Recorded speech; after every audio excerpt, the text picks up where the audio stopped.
गुरु तेग बहादुर जी वाणी जी महाराज की वाणी का चिंतन करेंगे।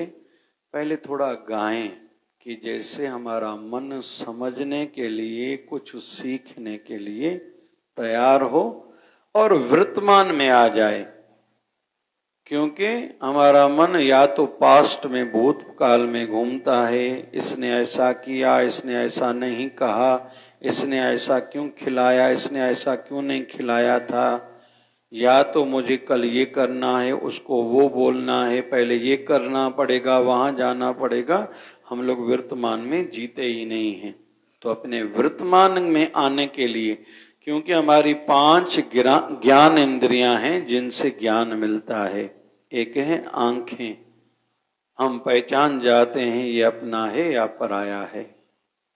दूसरा ज्ञान इंद्रिय है कान, ये किसका आवाज सुनाई दे रहा है, ये गुस्से से बात कर रहा है या प्रेम से। तीसरा ज्ञान इंद्रिय हम लोग मानते नाक को, दुर्गंध आ रही है या सुगंध आ रही है। चौथी ज्ञान इंद्रिय हमारी चमड़ी, त्वचा, ठंडी है, गर्मी है आदि। फिर 5वीं ज्ञान इंद्रिय हम लोग मानते हैं जुबान को, खट्टा है, ये मीठा है, ये तीखा है। फिर कर्म इंद्रिय भी है हमारी जुबान, बोलने का भी काम करती है।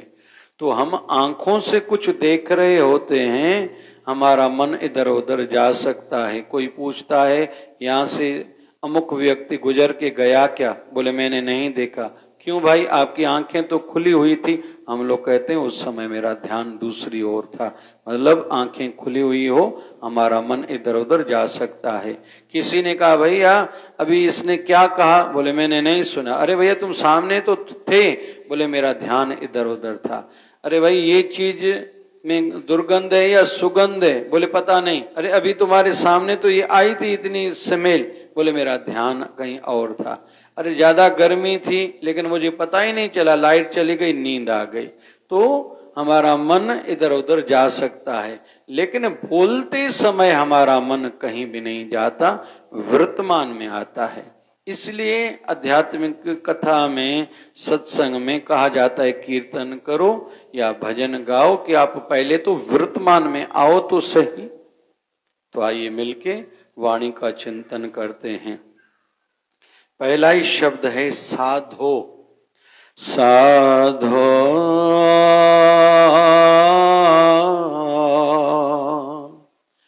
मन का मान त्यागो।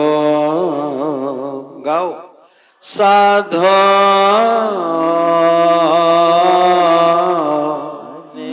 मन का मान त्यागो।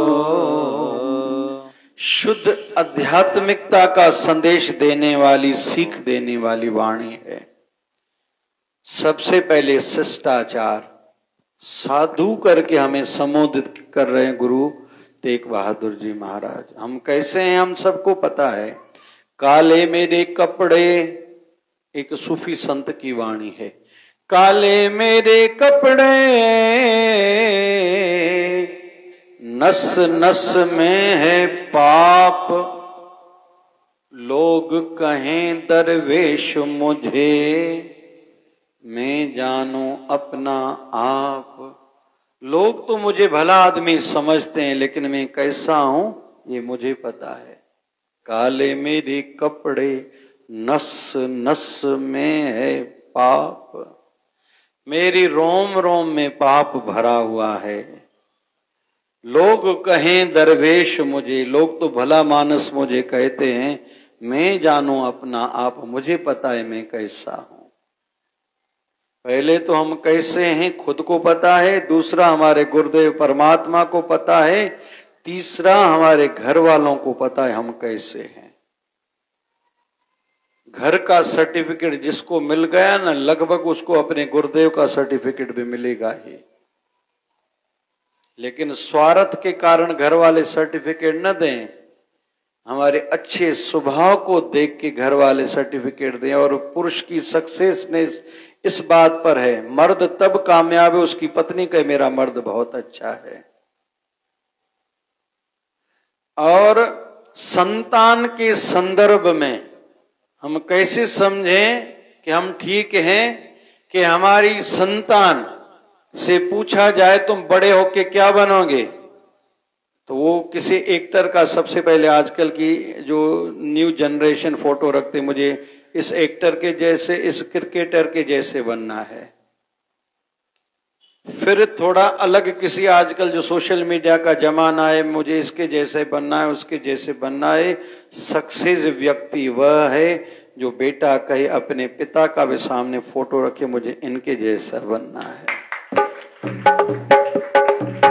और फिर हमारे जो कर्मचारी हैं, सहयोगी हैं, कमजोर, जो हमारे पर आधारित हैं, जिनके आश्रयदाता हम हैं, हमारे घर में, दुकान में, ऑफिस में जो काम करने वाले कर्मचारी हैं, वो कहें हमारे बाबूजी बहुत अच्छे हैं, ये सर्टिफिकेट मिला, तो लगभग हम ठीक पथ पर, ठीक रास्ते पर आगे बढ़ रहे हैं।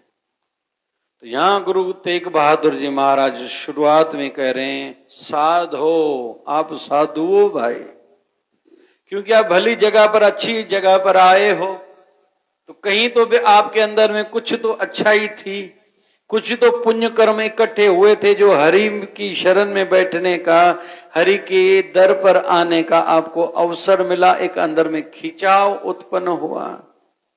साधो, एक बात और कहूं, जैसे हमारे लाल बहादुर शास्त्री जी ने कहा था, जय जवान जय किसान, जय जवान जय किसान, तो ये केवल शब्द नहीं है, ये अनुभूतियां हैं। और हम सब जानते हैं, तुम मुझे खून दो मैं तुझे आजादी दूंगा, किसने कहा था जी?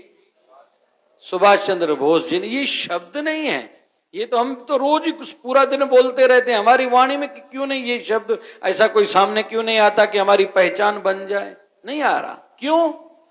हमारी अनुभवी वाणी नहीं है उतनी, उनकी अनुभवी वाणी थी, प्रभाव था, शक्ति थी वाणी में, युगों युगों तक वाणियां गूंजती रहती हैं। हमारे नागपुर के संत हुए बाबा गोविंद राम जी, वो कहते थे, फलो फूलो पर भूलो मत। क्या कहते थे? एक बार और कहो, फलो फूलो और भूलो मत। शिव ट्रेवल्स पर बहुत से समय तक ये वाक्य लिखा रहता था, क्योंकि कहीं तो भी जो पहले मालक थे शिव ट्रेवल्स के, उनके शायद अनुयायी होंगे, ऐसा मुझे पता है थोड़ा बहुत। कुछ संतों की वाणियों में प्रभाव क्यों है? क्योंकि वो अनुभवी, महापुरुषों की वाणियों में क्या है, वो उनकी अनुभवी वाणी है। तो जिसकी भी हम वाणी गाएं, भजन गाएं, जब तक वैसा भाव नहीं भरेंगे ना उस वाणी से हमें, और हम हमारे माध्यम से जिनको वाणी वो सुनने का सौभाग्य प्राप्त हो रहा है, उतना प्रभाव नहीं पड़ेगा। और जिन्होंने इतना समर्पण किया है, वही ही आगे चल के युग पुरुष कहलाए हैं, या उनकी वाणी का, विचारों का संसार पर प्रभाव पड़ा है। मुझे याद आ रहा है चार्ली चैपलिन। चार्ली चैपलिन का जीवन चरित्र पढ़े, वैसे वो मशहूर हैं, हंसाते थे लोगों को। जी आज जो कपिल शर्मा है, जैसे आज का कपिल शर्मा है, वो अपने युग का ऐसे समझे हंसाने वाला व्यक्ति था। लोग तरसते थे उनकी हंसी की बातें, मतलब कार्यक्रम हम लोग अटेंड करें।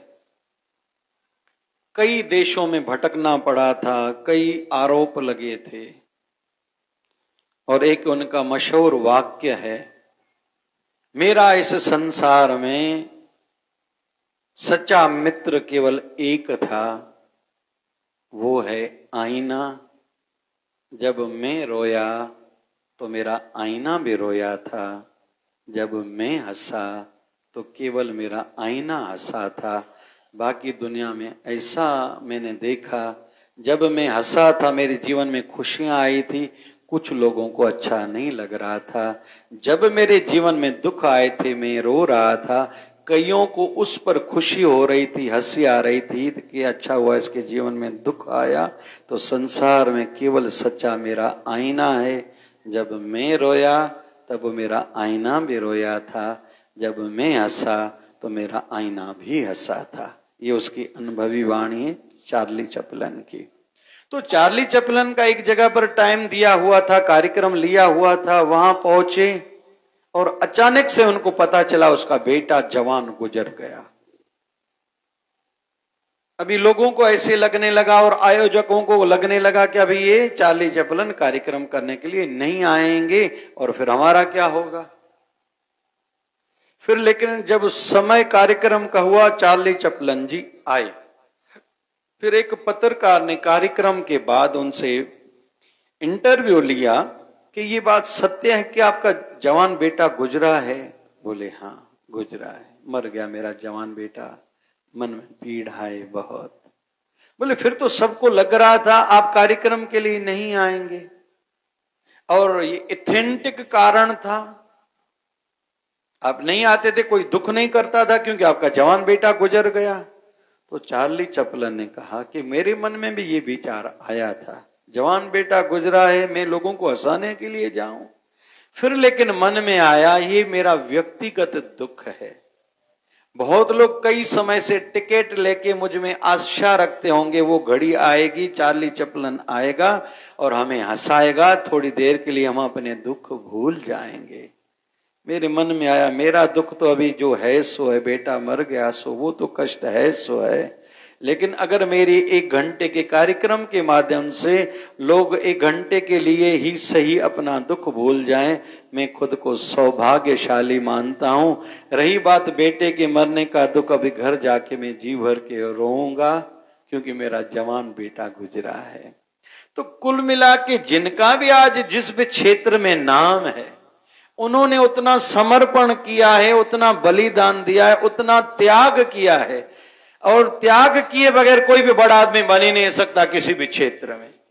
अभी इन दिनों में बहुत से बच्चे मिलने आते हैं, कौन से स्टैंडर्ड में हो, 12th में हो, क्या बनना है, डॉक्टर बनना है, क्या करना है, सीए बनना है, मोबाइल छोड़नी पड़ेगी, कर सकते हो, हाँ तो बन सकते हो। केवल पढ़ना पड़ेगा, ऐसा कर सकते हो, हाँ कर सकते हैं तो बन सकते हो। नहीं छोड़ सकते, होटल में खाना खाना, दोस्तों के साथ पार्टियों में जाना, पार्टियां करना, पिकनिक पार्टी पर जाना, ये फजूल के काम है भाई। इलान मस्क का जब 47वां जन्मदिन था, अभी इन सालों के 4-5 साल पहले की बात होनी चाहिए, तो लोग इंतजार में थे इलान मस्क आएगा। आज दुनिया का बड़ा धनवान व्यक्ति है जो स्पेस पे भी काम कर रहा है। जहां नासा काम कर रही है उसकी तुलना में जो स्पेस में ऊपर के क्षेत्र में भी जो काम कर रहा है इलान मस्क, बड़ा आदमी है। तो उसका बर्थडे हम बुके दे के उनको बधाइयां देंगे। अज असा जो प्यारे श्रीचंद भाई तेजवाणी जो भी जन्मदिन है उनकी ताड़ी आवासा स्वागत करेंगे भाई, वाधाई तो सबने ऐसा सोचा कि आज इनका जन्मदिन है, आज इनको बधाई देंगे, सब लोग इकट्ठे हुए, लेकिन ये आए ही नहीं। दूसरे दिन आए, ऑफिस में जहां व्यवस्था थी, तो लोगों ने कहा कि हम तो आपका इंतजार कर रहे थे कि आपका जन्मदिन कुछ विशेष करेंगे। बोले मैं भी इसी कार्य में लगा हुआ था, ये मेरा 47वां जन्मदिन, कुछ विशेष होना चाहिए। बोले फिर आपने क्या किया? बोले मैंने रिकॉर्ड खुद का बनाना चाहा कि आज मेरा बर्थडे है, मैं खुद को गिफ्ट ये दूंगा कि आज 24 घंटे काम करूंगा। और मैंने 24 घंटे काम किए, बस मेरा जन्मदिन खास हो गया। बुक्के लेने से, देने से, लोगों से मिलने से खास कुछ नहीं होता, ये बातें हैं केवल। तो दुनिया में जिनका भी नाम है उन्होंने कुछ न कुछ त्यागा है। दूसरे साइंटिस्ट का एक मुझे उदाहरण याद आ रहा है, थॉमस एडिसन, बर्थडे था, तो प्रयोगशाला में, लेबोरेटरी में रिसर्च कर रहे थे। पत्नी ने आके कहा कि लोग मिलने आए हैं। बोले फिर मैं क्या करूं? बोले आपको बधाई देने आए हैं। बोले फिर मैं क्या करूं? बोले चलो मिलो ना। तो पतलून नीचे पहनी हुई थी, पुराना एक मैला सा कुर्ता पहना हुआ था। तो पत्नी ने कहा बाहर बड़े लोग आए हैं मिलने के लिए। बोले फिर? बोले कपड़े तो अच्छे पहनो। तो ऐसे अचानक ही, मतलब व्यस्त था अपने काम में। बोले मुझसे मिलने आए या मेरे कपड़ों से मिलने आए हैं? अगर कपड़ों से मिलने आए तो मेरी अलमारी से कपड़े निकाल के उनको दिखाओ, अगर मुझसे मिलने आए तो कपड़ों को देखेंगे आप। तो पत्नी ने कहा नहीं कोट तो पहनो। कोट पहना, फिर पत्नी ने कहा नीचे पतलून तो देखो। अरे भैया मेरी वही बात है, मुझसे मिलने आए या कपड़ों से मिलने आए? कपड़ों से मिलने आए तो कपड़े मुझे उनको, मेरे कपड़े उनको दिखाओ, वहां से मिलके चले जाए। अगर मुझसे मिलने आए तो मुझे ये समय खराब नहीं करना कि मैं पेंट पहनने में अपना समय खराब करूं। जल्दी करो, 1 मिनट उनसे मिलना है, फिर से मैं अपनी रिसर्च में लग जाऊंगा। अभी आध्यात्मिक उदाहरण लेता हूं। हमारे महाराष्ट्र के वारकरी संप्रदाय के संत तुकाराम जी महाराज। तुकाराम जी महाराज एक दिन कीर्तन कर रहे थे, लोगों को अच्छा लगा। एक व्यक्ति जो सेठ था, उसके मन में आया संत तुकाराम तो सादे कपड़े पहनता है, इसके लिए ऐसे करता हूं, संतों के लिए एक जैकेट बनाता हूं। तो संतों के लिए सत्संग पूरी हुई, बाहर से जैकेट लेके आया और संतों को कहा कि ये आप पहनना, और कल मैं आऊंगा सत्संग कीर्तन में आपके में, आप ये पहन के आना। संत तुकाराम जी आए, अपने कीर्तन में बैठे, जैकेट पहनी लेकिन उल्टी पहनी। उसने बखमल की जैकेट बनाई थी। तो सेठ आया, कहने लगा संत तुकाराम जी महाराज को आपने जैकेट पहनी? बोले हाँ। बोले महाराज जी लेकिन आपने तो उल्टी पहनी है। बोले नहीं, मैं सुख ले रहा हूं। बोले काहे का? बोले तुमने बखमल की बनाई है ना, तो बखमल अक्सर लोग बाहर से कर रखते हैं, तो बखमल का सुख तो नहीं मिलेगा। अंदर से बखमल मैंने लिया है, जैसे मैं सुख तो लूं, आनंद तो लूं ना। बोले महाराज ये क्या कर रहे हो? बोले आपके जैसे हमारी वृत्ति थोड़ी है, बखमल के महंगे कपड़े पहनेंगे तो हमें खुशी होगी, हमें उल्टा खराब लग रहा है। भैया उतार दो, क्योंकि हमारे इन कपड़ों में कोई रुचि नहीं है। कुल मिला के जिस भी क्षेत्र में हम लोग देखेंगे, जिस भी क्षेत्र में देखेंगे, जिन्होंने कुछ त्यागा है वही बड़े आदमी बने हैं। अभी आपको लेके चलता हूं वेस्ट बंगाल में। वहां एक महान हस्ती हुई है, ईश्वर चंद्र विद्यासागर। ईश्वर चंद्र विद्यासागर के पिताजी, जहां तक मुझे याद आ रहा है, टीचर थे। 50 रुपए इनकम थी, पूरा घर में चलाना रहता था। ईश्वर चंद्र विद्यासागर ने पिताजी को कहा मुझे पढ़ना है। शायद 5 रुपए थी, जहां तक मुझे याद है। उनके पिता की इनकम, मतलब जो तनख्वाह मिलती थी, 5 रुपए। पिता को कहा मुझे पढ़ाओ बेटा, मैं नहीं पढ़ा सकता, तुम लोगों को रोटी तो खिलाऊं। नाइट स्कूल्स उस समय वेस्ट बंगाल में चलते थे। कहीं तो भी इधर उधर से व्यवस्था करके इन्होंने पढ़ाई की, धीरे धीरे ग्रेजुएशन की। इनकी खुद की नौकरी लग गई, 50 रुपए इनकम हुई। इन्होंने कहा कि हमारा घर थोड़े पैसे में चलता है, थोड़ा पैसा घर दूंगा, बाकी पैसे फिर लोगों के पास गए कि भैया आपके घर में कितने रूम है? बोले 4। बोले 1 रूम मुझे दे दो। वहां फिर उन गरीबों के बच्चों को पढ़ाना शुरू किया जिनके बच्चे पढ़ नहीं सकते थे, उनके मां बाप नहीं पढ़ा सकते थे, या बच्चे काम करते थे। धीरे धीरे ऐसे कई स्कूल स्थापित किए, चलाने लगे, लेकिन खुद की पढ़ाई भी चालू रखी। आगे चल के इनकी फिर पेमेंट, जो तनख्वाह थी, 500 रुपए हो गई, लेकिन इन्होंने फिर भी अपना खर्चा नहीं बढ़ाया। उसके बदले में और ज्यादा स्कूल्स खोले, ज्यादा से ज्यादा लोग पढ़ाई करें। फिर उस समय वेस्ट बंगाल में बाल विवाह बहुत होता था, उसके खिलाफ बहुत काम किया। फिर बहु विवाह होता था, उसके खिलाफ बहुत काम किया। और यहां तक एक बहुत उनकी बात मुझे अच्छी लगती है, ध्यान से सुनना। एक दिन किसी ने आके बताया ईश्वर चंद्र विद्यासागर को, कल एक शाम को व्यक्ति आपके दरवाजा बंद देख के, आपके दरवाजे को बंद अंदर जैसे देखा, वो लौट के चला गया। वो बेचारा किसी काम से आया था। जैसे ईश्वर चंद्र विद्यासागर ने सुना, आंखों में पानी आ गया, मेरे दरवाजे से कोई खाली लौट के चला गया।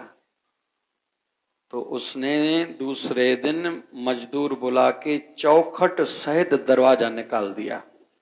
तो किसी ने कहा आपने ऐसा क्यों किया? बोले अगर चौखट रहती थी तो आज नहीं तो कल फिर से पल्ले दरवाजे लगने वाले थे। अगर दरवाजे फिर से लगते थे तो आज नहीं तो कल कुंडी अंदर से लगने वाली थी। आज नहीं तो कल अगर कुंडी अंदर से लगती थी तो कभी न कभी फिर से दरवाजा अंदर से बंद होता था।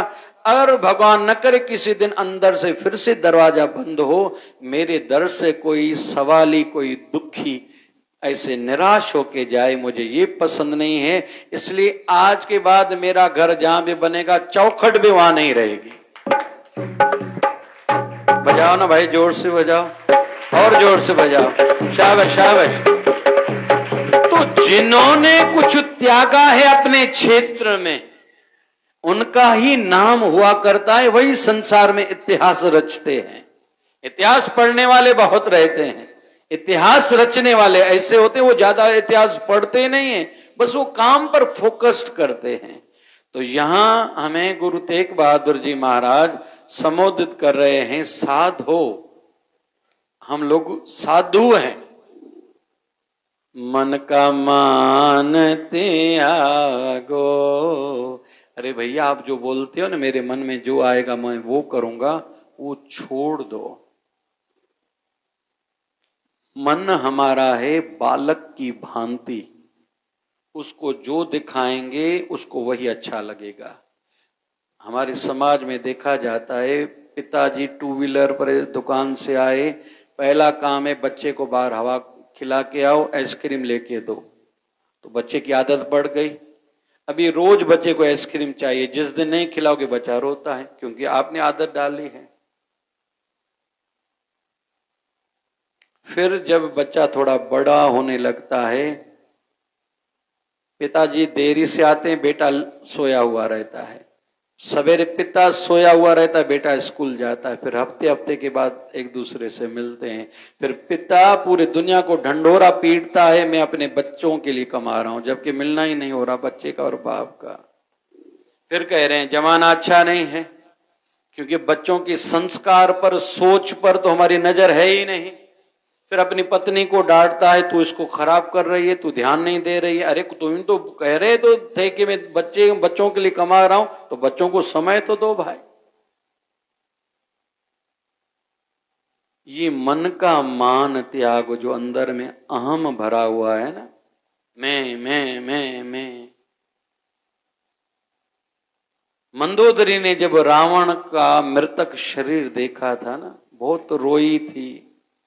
फिर ये भी बात कही थी, तुम तो कहते थे मैं दशानंद हूं, 10 सिर वाला हूं। ऐसा सुना है कैलाश पर्वत को कंधे से तुमने हिलाया था, ऐसा सुना है देवता तेरी सेवा में रहते थे, ऐसा सुना है 9 ग्रह तेरी सेवा में रहते थे। वो रावण कहां गया जिसकी लंका भी सोने की हुआ करती थी? वो तो ऐसे ही पड़ा हुआ है। फिर कथा का विषय निकला है तो थोड़ा कथा को आगे लेता हूं। तो मंदोदरी के मन में आया, उस राम को देखूं तो सही, जो मेरे इतने शक्तिशाली पति को जिसने मारा है। तो पूछा राम जी कहां है, और राम जी की उस समय दशा क्या है? राम जी को अच्छा नहीं लग रहा। एक दृष्टि से तो अच्छा हुआ जिसने पत्नी चोराई, और इतने दिनों तक युद्ध चली थी, 87 दिनों तक तो दोनों सेनाओं की और की सेनाओं के बीच में युद्ध चली थी 87 दिनों तक। तो राम जी को एक दृष्टि से तो अच्छा लग रहा था, चलो अच्छा हुआ युद्ध पूरी हुई। लेकिन दूसरी दृष्टि से राम जी को अच्छा नहीं लगा, मेरे हाथ से एक ब्राह्मण की हत्या हुई है। तो समुद्र की मुंह की ओर मुंह करके बैठे हैं, उदास उदास हैं।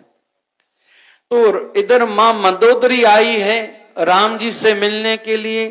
अभी सूरज ढलने वाला है, और राम जी ने कहीं तो भी मंदोदरी को आते हुए, मतलब उसकी छाया को देखा, तो राम जी खड़े हो गए, मुंह इस ओर किया। राम जी को बताया गया ये मंदोदरी है रावण की धर्म पत्नी। राम जी ने फिर सर झुका लिया। लक्ष्मण ये सब देख रहा है, ये क्या हो रहा है भाई?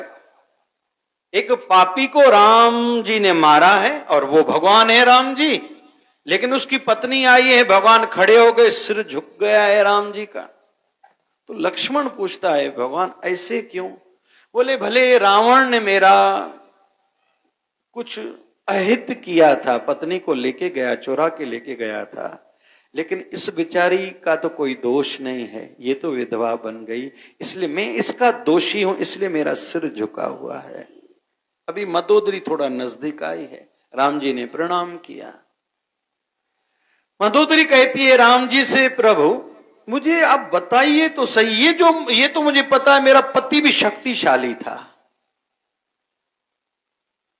लेकिन उसकी मृत्यु हुई, ये मन में एक संशय भी था, सवाल भी था, लेकिन आपको देखते ही मेरे संशय का समाधान हो गया और मेरे सवाल का जवाब भी मिल गया।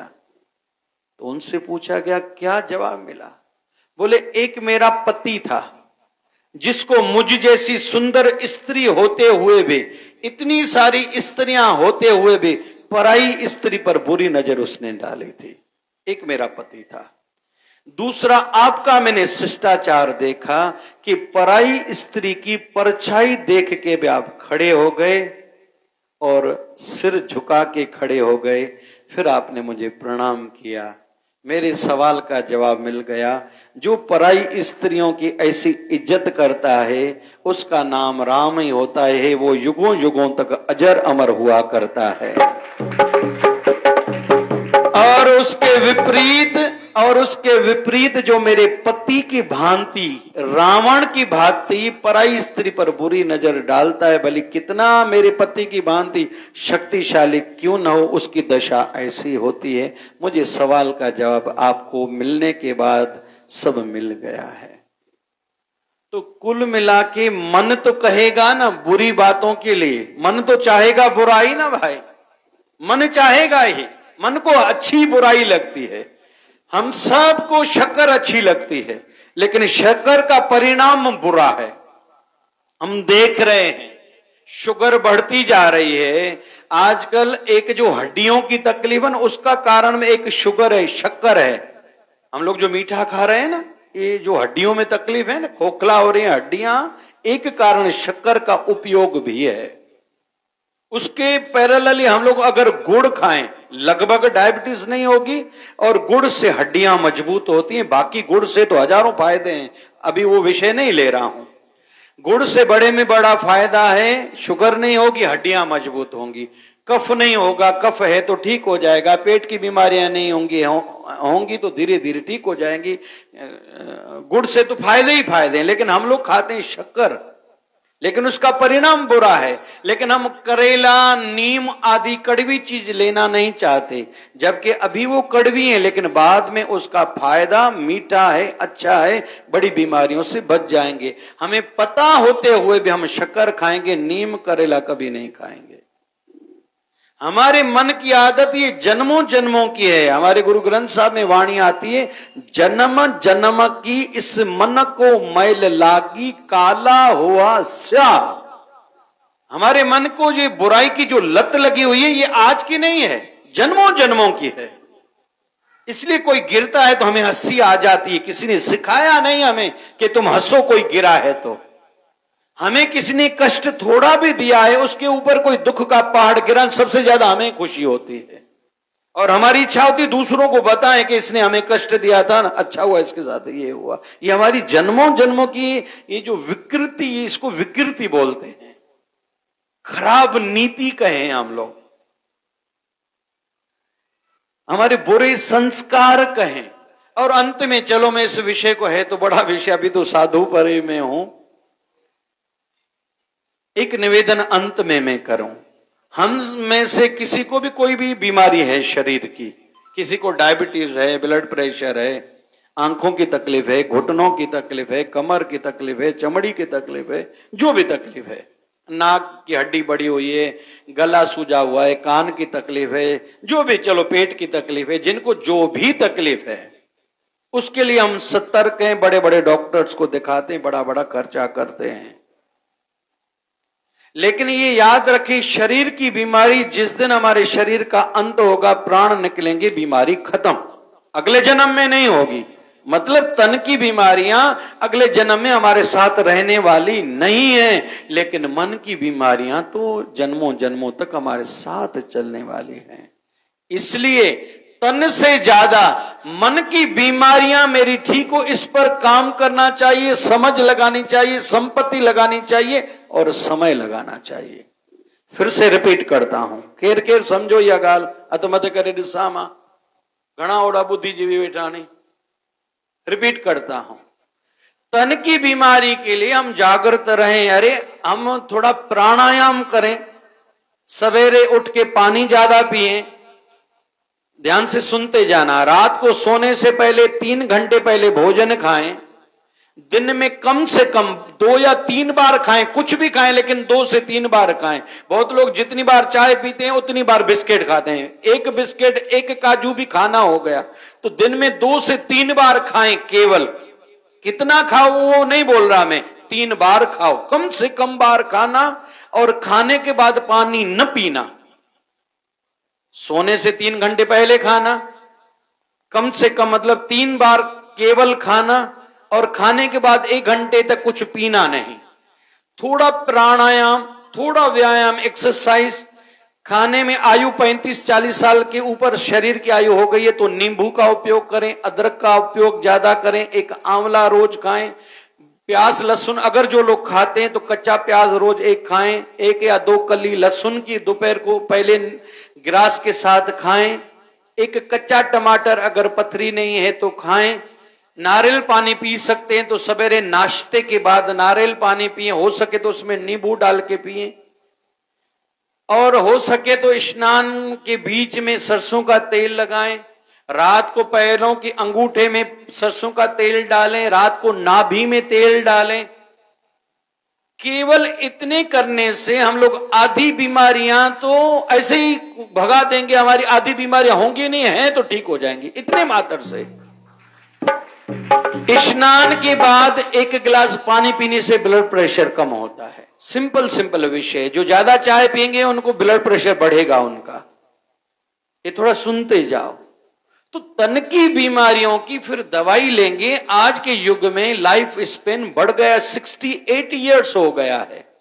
कोई जमाना था 28 ईयर्स तक लाइफ स्पेन माना गया था, लोग मरते जा रहे थे।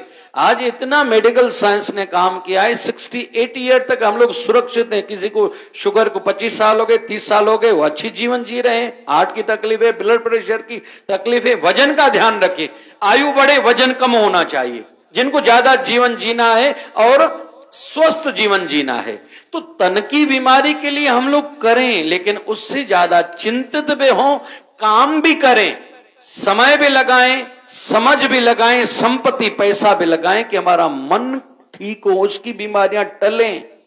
और मन की बीमारियां कहां ठीक होंगी? जहां हम सत्संग कथा में बैठे हैं, क्योंकि ये मन की बीमारियां चलेगी। इस जन्म में ईर्ष्या बहुत है ना, जिनको भी, वृद्ध जितने भी बैठे हैं, 50 साल से ऊपर जितने भी बैठे हैं, जिनको ईर्ष्या है ना, जितना हो सके ईर्ष्या को अपने जीवन से निकाल लो। ईर्ष्या क्यों होती है? मेरे से ज्यादा इसके पास सुख क्यों है, ये क्यों बढ़ता जा रहा है? अरे तुम बढ़ो ये ठीक है, दूसरे न बढ़े ये क्यों आप कह रहे हो? भाई चाहते क्यों हो ऐसा? ऐसी प्रार्थना भी क्यों करते हो? भगवान मेरे दुश्मन सब मार देना। नहीं भैया, ये ठीक नहीं है।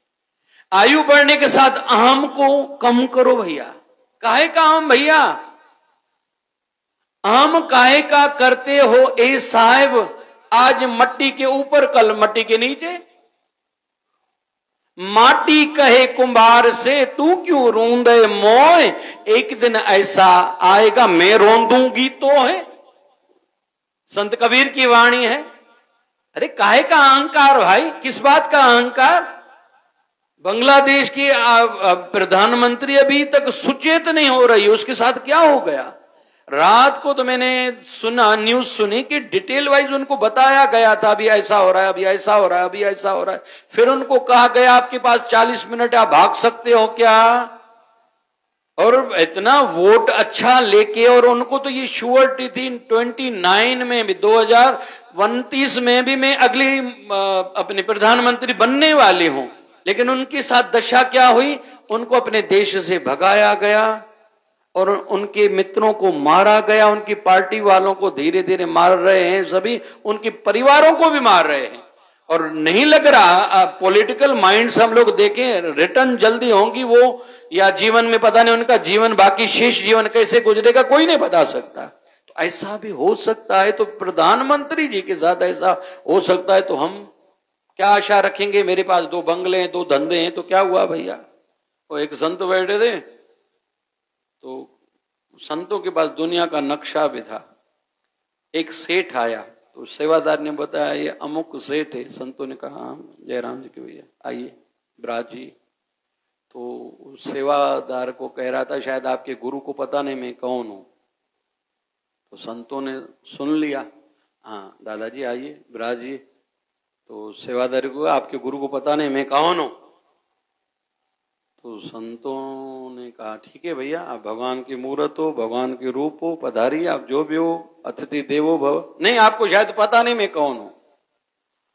तो सेवादारी को कहा गुरु जन ने कि इनसे पूछो कौन हो भाई।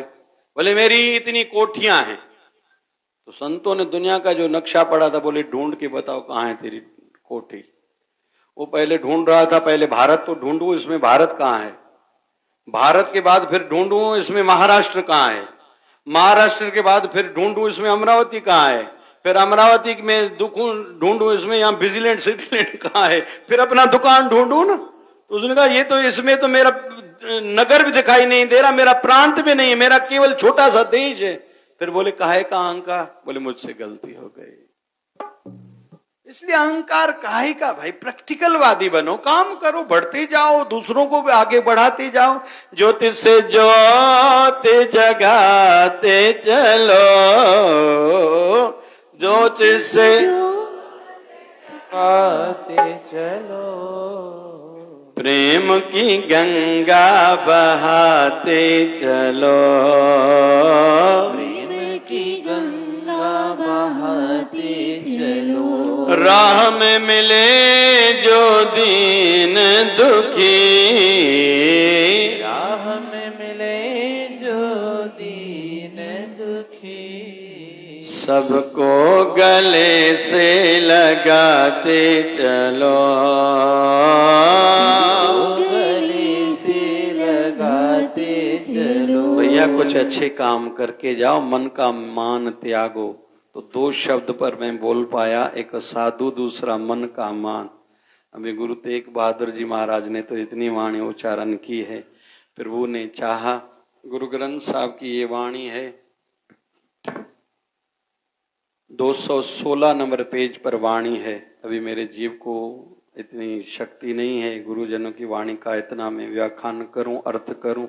दो शब्द का अर्थ मैं कर पाया, वो भी थोड़ा संक्षिप्त में। एक साधो, दूसरा मन का मान त्यागो। तो गुरु महाराज कृपा करेंगे। और ये आध्यात्मिक सिलेबस था, एक कोर्स था। आप आध्यात्मिकता में बढ़ना चाहते हो अगर, तो ये गुण अपनाओ, ये बुराई छोड़ो। क्यों आध्यात्मिकता में बढ़ना चाहते हो? अगर मन की शांति चाहिए, यशस्वी जीवन चाहिए, आशीर्वादें चाहिए, यहाँ भी एक संतोषजनक जीवन हो, शरीर का अंत अच्छा हो, परलोक संवरे, आपके पितरों की भी सद्गति हो, आपकी आने वाली वंशजों की भी सद्गति हो। अगर चाहते हो तो आध्यात्मिकता में आ जाओ। अगर आध्यात्मिकता फिर चाहते हो तो ये रूल जो आपको बताए गए, ये कोर्स, ये सिलेबस, और उस ज्यादा नहीं, एक साधो मतलब शिष्टाचार जीवन में लाओ। दूसरा मन का मान त्यागो, हर समय मेरे मन में जो आएगा मैं वो करूंगा, इस बात को छोड़ते जाओ। रजा में राजी रहो, जो भी बना जो बने आवे आप फिर भूताएं पर राजी रहो। जा बनी सा है भली सदा मुख से यूं कहो। अगर ऐसी वृत्ति तुम्हारी बन गई तो तुम सच में साधु हो। यहां भी तेरी जय है, तेरी वहां भी जय होगी। बोल सद्गुरुदेव भगवान की, सद्गुरु बाबा शिव भजन भगवान की जय। जय शिवधारा।